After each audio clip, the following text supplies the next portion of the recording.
Office Call by Charles E. Fritch. Dr. Rawlings sighed a long sigh born of frustration and impatience and went wearily to the bookcase. Almost methodically, he removed a large gold-titled volume of Freud's A General Introduction to Psychoanalysis and withdrew the bottle from its hiding place. The bottle was half filled with an amber fluid which jiggled pleasantly as he held it in an unsteady hand, observing with a practiced eye how gaily it sparkled in the late afternoon sunlight. Then from the cavity he also extracted a small whiskey glass. He took these tools to his desk, poured himself a stiff one, downed it, flopped into his swivel chair, and closed his eyes. Chicken farms, he thought. He felt the fiery liquid seep through him, warming his insides with its silent flame, bringing a pleasant glow of satisfaction to his mind. He closed his eyes tighter and regarded the darkened world with a calmness that was somehow conducive to rational thought, even in this irrational world. To thought and to sleep, he realized suddenly as he found his head tilting. He rose quickly, blinking off the effects of the liquor, and carefully returned the utensils to their proper niche behind the volume of Freud on the bookshelf. Good old Freud, he thought. Always knew he'd come in handy one of these days. Then he returned to his desk to consult a small pad and silently cursed the cruel fates that had given him patience, tumbling upon one another in a ridiculously mad haste to reach the jumbled sanity of the normal world. Why couldn't there have been a decent interval of time between them so he could take a shower, or have a game of golf, or maybe even hang on a small one, or see a psychiatrist himself, or maybe start that chicken farm he'd been talking about for the past 2 years? He jabbed a button, said into the intercom, "Miss Austin, will you please send in the file on Mr. Charles T. Moore?" And without waiting for an answer, snapped the machine off. 15 seconds later, the door opened, and Miss Austin walked in, a manila folder in one lovely hand. As usual, she was in an immaculately white uniform. White for purity, he wondered. It was a tight-fitting garment that clung to every curve, as though hanging on for dear life, and on second thought, he mentally erased the purity inscription on his mind's slate. Miss Austin had a beautiful walk, and beautiful legs to walk on. He stared at them as she approached the desk. He always stared at them, fascinated, and she always knew he did. And she smiled that enticingly mad smile of hers that always made him want to give vent to an emotional catharsis. God, he thought. How I'd love to psychoanalyze that woman. What a beautiful ego she must have. What a gorgeous id.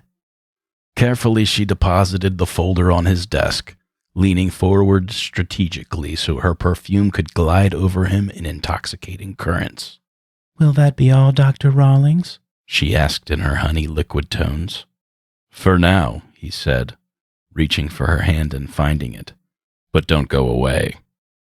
She smiled again, and gently freeing her hand, swept from the room.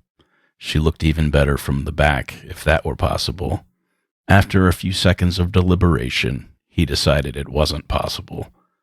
But it was women like Miss Austin that made him want a chicken farm, among other things. Miss Austin, in a little tract of land far out in the country, would be just perfect. In such a paradise, he wouldn't even have to worry about the pecking order of hens. In fact, he might even get engrossed in raising things other than chickens. Sighing again, he studied the folder before him, which did not take very long. The patient was still quite young, even though he had already made a mark of sorts on the world. A theoretical mathematician, apparently. Probably thought himself a square circle on an adding machine. The psychiatrist browsed through the folder's contents again, then jabbed the buzzer. "You can send Mr. Moore in now," he said, and snapped the intercom off before Miss Austin could answer. The present moment was no time to be distracted. Dr. Rawlings held his head in his hands and stared morosely at the desk. Then he picked up a pencil and began tapping it against an inkwell. An incongruous thought, surely. Pencil and inkwell. What would Freud say about that? He decided in the same thought that he didn't give a particular damn what Freud thought about inkwells. There were times, in fact, when he didn't care what Freud thought about anything. There were times when all he wanted to think about was a small chicken farm, with maybe a gorgeous honey blonde like Miss Austen to help sow a few seeds. He looked out the window at the sky and the tops of buildings and recalled with bitterness the patient who had claimed that he could fly and who had tried to jump to the street 40 floors below solely to prove it. It would have made a nasty splash, he thought. All the king's horses and all the king's men. Unless, of course, the patient really could fly. He looked up annoyed and discovered that the door had not opened. Furiously, he jabbed the buzzer again. "Isn't Mr. Moore here yet?" he demanded, consulting his watch. "He was supposed to be here 5 minutes ago." He's here, doctor. The receptionist's silk and satin tones came. He's trying to get up enough courage to open the door. "Oh," the psychiatrist said. He felt like adding something unprofessional, but he controlled himself. With an effort, he shut off the intercom and just waited. He looked up at the door and saw the knob turning slowly, ever so slowly. He watched its glistening facets turn in the dim natural lighting of the room, rotating as though in the slowest of slow motions. He sighed and turned his attention to his desktop, where he discovered he had abstractly penciled on the blotter a 4-letter word not normally used in polite society. Hastily, annoyed with himself, he grabbed the pencil and used its erasing head to rub off the offending word. When he looked up again, the door had opened the slightest crack. Damn, he thought, this job is going to drive me wacky yet. He recalled an episode of a few weeks earlier. He didn't want to, but the thought came just the same. Some of his patients had delusions so logical and systematized, it was hard to prove to them that they were wrong. Sometimes it was hard to prove to yourself they were not right after all. The woman from Mars, for example, she had actually believed that she was from the 4th planet, was really a Martian stranded here unaccountably. She had told a good, straight story, but he had managed to convince her that she was not from Mars.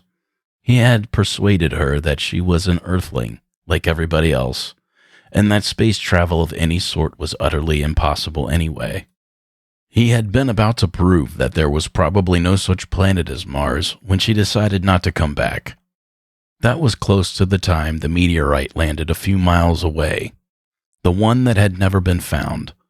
After all, while not a usual occurrence, overdeveloped lungs and 6 fingers on each hand didn't mean. The door edged open slightly, and an eye peered fearfully into the room. Then it swung wide, and the young man standing in the doorway let out a blast furnace sigh that could be heard in surrounding offices. "Come in, Mr. Moore," the psychiatrist said. "Come in, close the door, sit down." Mr. Moore did all these things with normal speed and in the proper order, but he did have a tendency to sit on the edge of his chair, as though he were sitting on a cliff and might topple over at any moment. The psychiatrist doodled on his pad impatiently.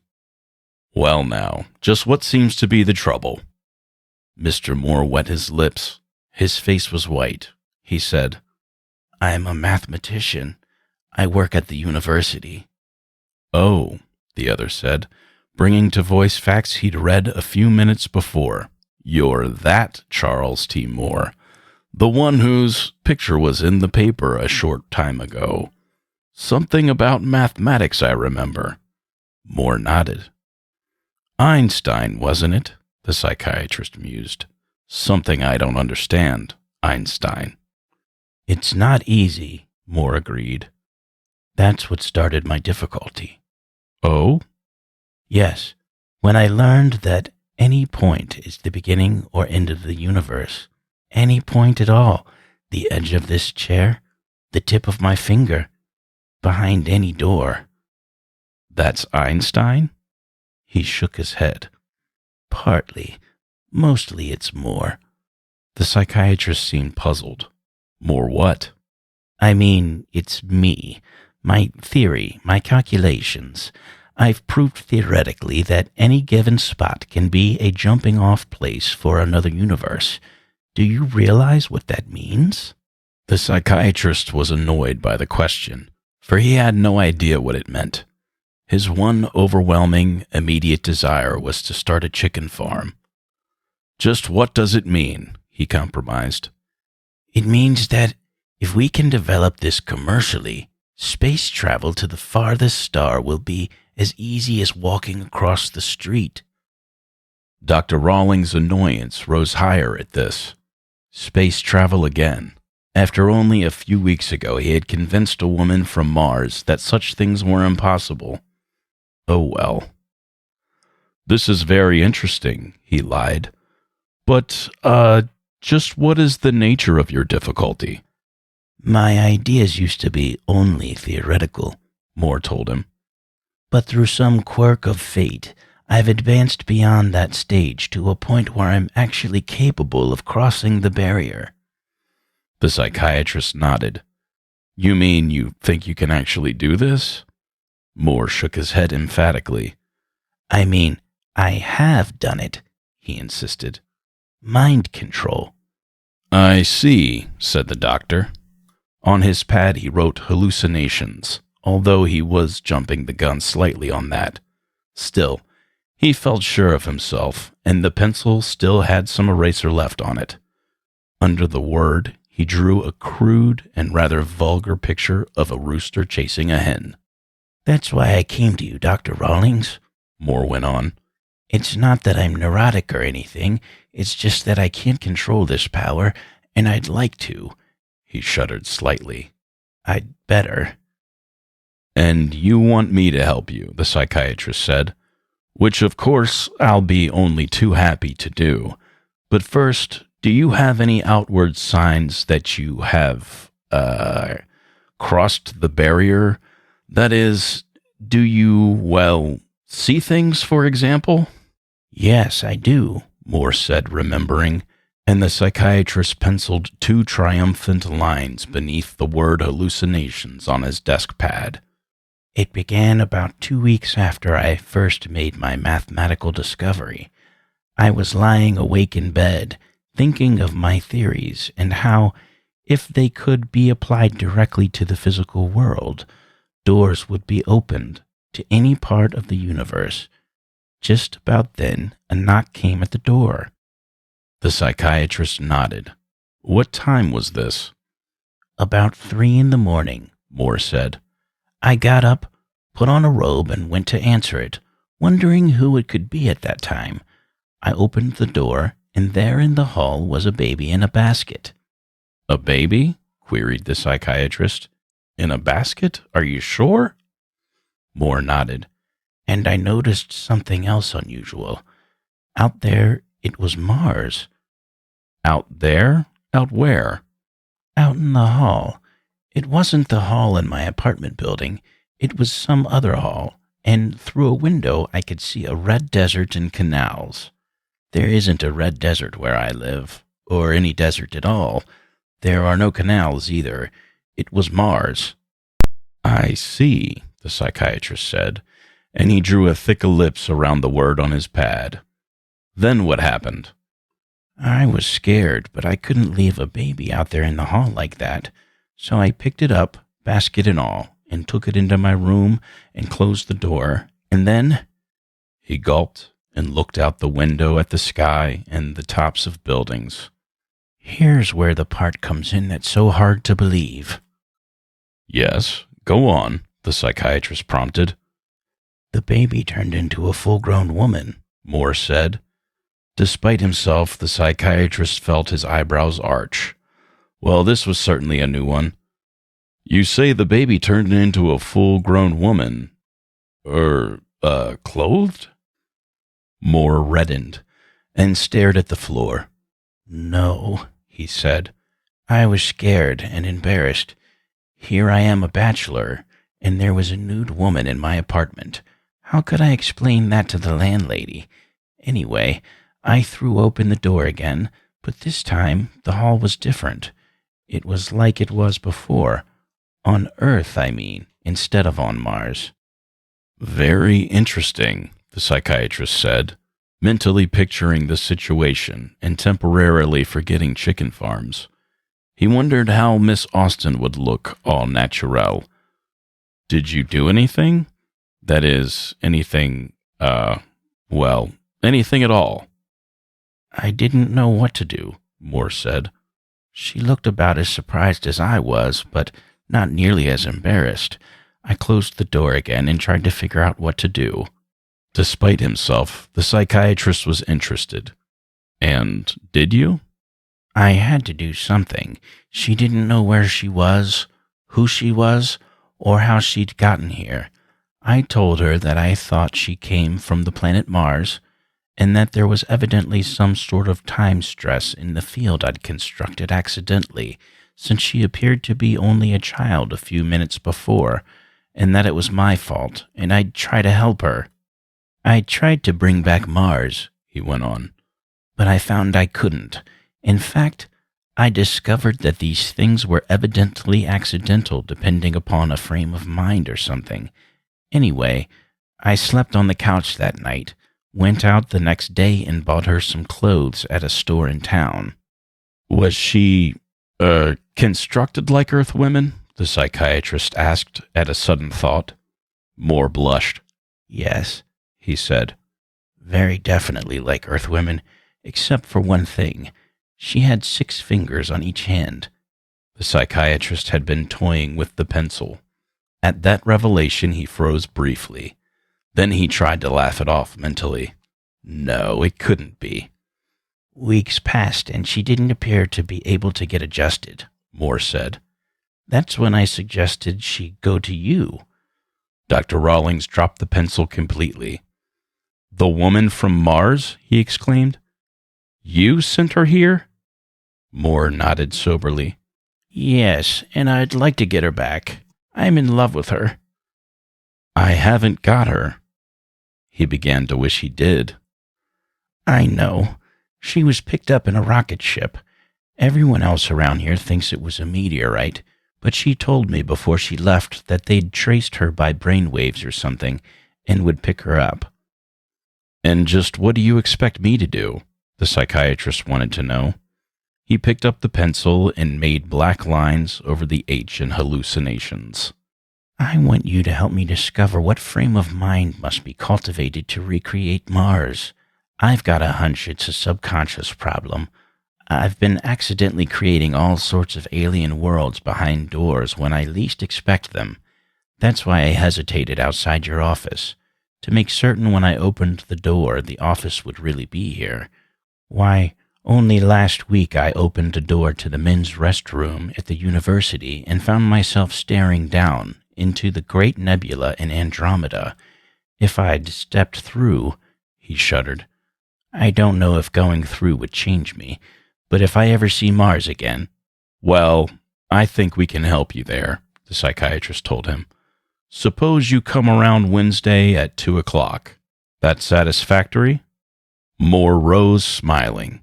Fine, he said. And thanks a lot, Doctor. You'll never know how much this means to me. Quite all right, quite all right. See you Wednesday. Moore went to the door, opened it, went through to the outer office. Well, thank goodness that was over. The psychiatrist breathed a sigh of relief.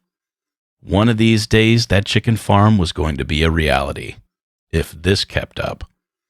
He pressed a button on the intercom. When is the next patient, Miss Austen?